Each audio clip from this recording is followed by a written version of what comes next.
Where does the conventional valuation come from? If you've been in business for a while, what you know is that most valuations are done on an earnings multiple, an EBIT, earnings before interest and tax, or earnings before interest, tax, depreciation and amortisation. However, this convention has grown up around comparables.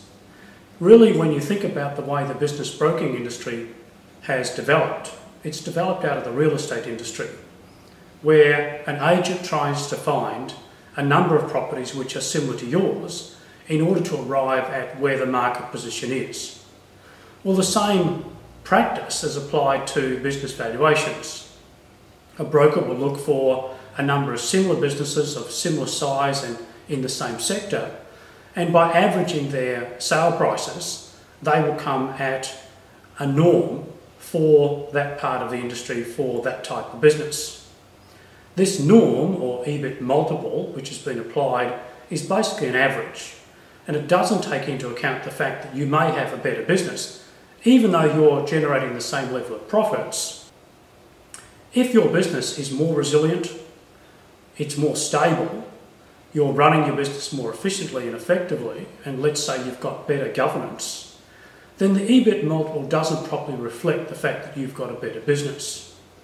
And if you're growing faster than the average, the EBIT multiple is very resistant to paying extra multiples for higher growth. Many entrepreneurs that I've talked to have said that the EBIT multiple norm for their industry doesn't properly reflect the potential in their business. They argue that because they've put a lot of money into product development or market development and have therefore created a much better potential future for the business, they can't see this reflected in the current earnings and they can't get this reflected in the current valuation.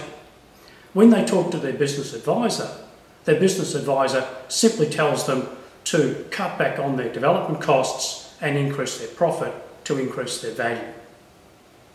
Basic assumptions underlying the EBIT multiple is that the business will continue as it is.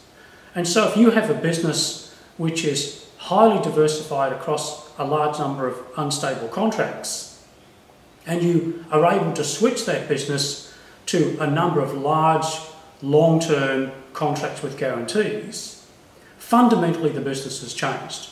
And yet, in many cases, the same EBIT multiple will apply.